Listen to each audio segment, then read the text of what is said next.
Human rights speaker में मैं हूँ आपका होस्ट इश्तियाक चौधरी। नाजरीन, ह्यूमन राइट्स में आज की नशिस्त में हम इस बात का जायज़ा लेंगे कि हम बहसीयत कौम कहाँ पे खड़े हैं। इस वक्त जो सूरत हाल है सियासी मुआशी, ये हमें क्या बताती है, क्योंकि जब तक हम इस बात के बारे में नहीं जान लेते कि हम कहाँ खड़े हैं तो बेहतरी का सफ़र कैसे शुरू किया जा सकता है। तो इस सवाल को जब एंटरटेन करें तो हम इस नतीजे पर पहुंचते हैं कि इस वक्त हमारी जो रियासत है उसमें एक कमज़ोर सियासी ढांचा हमें नज़र आता है। कोई इंस्टीट्यूशंस जो हैं, ख्वाह वो सियासी अदारा है, ख्वाह वो माशी अदारा है, ख्वाह वो तालीमी अदारा है, वो सिचुएशन किसी भी जगह के ऊपर हमें कोई आइडियल सिचुएशन नज़र नहीं आती। आइडियल तो दूर की बात, हमें कोई रीज़नेबल सूरत हाल नज़र नहीं आती। हमारे यहाँ सियासत पर अगर बात करें तो आपके सामने है कि क्या विजन है सियासतदानों का कि वो सियासत पे बात कर सके। कोई ऐसा पॉलिटिकल ट्रेनिंग इंस्टीट्यूशन तो सिरे से है ही नहीं है कि जहाँ पे कोई बहस व मुबाहसे की फ़ज़ा सामने आती हो, जिसमें डिस्कशंस होती हैं, कोई आलमी सियासत को डिस्कस किया जाता हो, कोई नेशनल जो प्रॉब्लम्स हैं उनको डिस्कस किया जाता हो। तो गोया हमारे यहाँ सियासी अदारा जो है वो सिरे से इन्हतात पजीर है और बहुत कुछ करने के लिए की ज़रूरत है। दूसरा, हमारे यहाँ जो तालीमी अदारा है, तालीमी जो सूरत हाल है वो हमारे सामने है कि घाना, बुरुंडी और इस तरह के जो ममालिक है, मालदीव, इवन नेपाल, उनकी जो तालीमी सूरत हाल है, तालीमी जो शर्रा है वो हमसे बेहतर है। मुआशी सूरत हाल पर बात करें तो मईशत जो है वो इस वक्त दिगरगू है, और जो करप्शन करने वाले हैं वो पकड़े भी जाएं तो वो उस पर नादम नहीं होते कि उन्होंने करप्शन किया, उसको नहीं करना चाहिए था। और जो मुआशी दारे हैं वो बिल्कुल सरेंडर किए हुए हैं, वो लोगों के जानो माल की तहफ़्फ़ुज़ जिस तरह करनी चाहिए थी वो नहीं कर पा रहे। फिर एक सियासी खलफशार है जहाँ पे कोई इस तरह की बात सामने नहीं आती कि जो कोई आम आदमी के दुखों का मुदाफ़ा बन सके।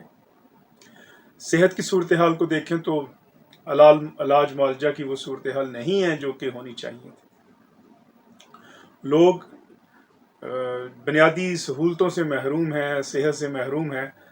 वही लोग जिनके पास पैसे हैं वही सिर्फ अपने इलाज मुआवजे का सिलसिला कर सकते हैं, और अदरवाइज़ इवन जो डॉक्टरी पेशा से जो लोग हैं वो उनमें चंद एक को छोड़कर बहुत कॉम्पिटेंट लोग आपको नहीं मिलेंगे जो कि होने चाहिए। और समाजी इंसाफ की सूरत हाल हमारे सामने है कि जो ताकतवर है वो कमज़ोर पे जुल्म करता है, वो कानून को रौंदता है, आइन को रौंदता है, लेकिन उसको कोई पूछने वाला नहीं है। हम देखते हैं कि ताकतवर किस तरह, वो कहते हैं इंग्लिश में कि rich rules the law and law grinds the poor. गरीब लोग इंतज़ार किए जो है वो मर जाते हैं इंसाफ लेने के लिए, लेकिन वो इंसाफ की सूरत हाल नहीं है जो होनी चाहिए। इसी बिना के ऊपर हमारा जो वर्ल्ड जस्टिस की जो रिपोर्ट थी उस इंडेक्स में हम 124वां 25वां नंबर है हमारा। फिर आप देखें तो मुल्क की जो 70% बहुत बड़ा जो हिस्सा है, 70% कॉन्स्टिट्यूंसी जो है वो जागीरदारों पे, वडेरों के ऊपर मुश्तमिल है, और वहाँ पे एक वसी रकबा जो है उनके ज़ेरे साया है, ज़ेरे कब्ज़ा में है। उसमें उनकी अपनी निजी जेलें हैं, उनकी अपनी निजी टॉर्चर सेल हैं, उनके अपने सारे मामलात हैं, और वहाँ पे कोई आपको इंटरफेरेंस नहीं मिलती जिस तरह की होनी चाहिए। तो जहाँ पे इस तरह की सूरत हाल हो वहाँ पे फिर आप राइट्स की क्या बात करेंगे। वहाँ पे یہ صورتحال میں کیا لوگوں کے حقوق کی بات کریں گے. دوسری طرف جو بیرونی چیلنجز کو اگر دیکھیں پاکستان کو جو اس وقت درپیش ہیں، بہت سارے بیرونی چیلنجز ہیں جن میں سر فہرست جو ہے وہ ہمارا جو ریجنل الائنس تھا جو چائنا کے ساتھ اور رشیا کے ساتھ جو ہے وہ ہم آگے بڑھے، لیکن ہمیں آگے نہیں بڑھنے دیا جا رہا. اور امریکنز کی کوشش ہے کہ وہ ہمیں اپنا سب سروینٹ رکھے، اور اس بات سے کہ یہاں پہ چائنیز اور جو رشین ہے وہ ریجنل پاور بنے تو براہ راست خطرہ محسوس کرتا ہے سعودی عرب، اور اس کے ساتھ ساتھ یو اے ای اور جو باقی ریاستیں ہیں وہ بھی اسی طرح خطرہ محسوس کرتی ہیں.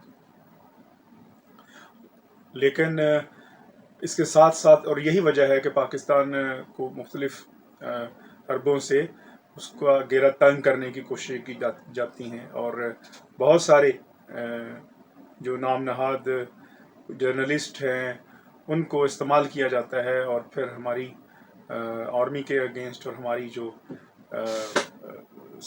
انسٹیٹیوشنز ہیں ان کے خلاف ایک آواز بلند کی جاتی ہے. ایک میڈیا وار ہے جو کہ جاری ہے، اور کمزور کرنے کے لیے ریاست کو وہ جاری ہے. لیکن اس ساری چیزوں کو کاؤنٹر کرنے کے لیے ہم نے کیا کیا؟ درست ہے، سب کے کنسرنز کو حل کرنے کی ضرورت ہے. بلوچستان کے جو کنسرنز ہیں ان کو بھی مل بیٹھ کر حل کرنے کی ضرورت ہے. کوئی طاقت کا استعمال نہیں کیا جانا چاہیے. اور اس ساری صورتحال کے اندر میں پھر کہوں گا کہ گرینڈ نیشنل کنسنسس کی ضرورت ہے کہ اس بات کا تجزیہ کرنے کی کہ ہم آج کہاں کھڑے ہیں اور پھر ہم نے کس طرف سفر شروع کرنا ہے. پولیٹیشنز کی جو صورتحال ہے وہ ہیں کہ وہ بھارت یا امریکہ کے پٹھو بنے ہوئے ہیں، اور وہ کچھ بھی کرنے کے لیے تیار ہیں اپنے پاکستان کے خلاف اور پاکستان کو نقصان پہنچانے کے لیے.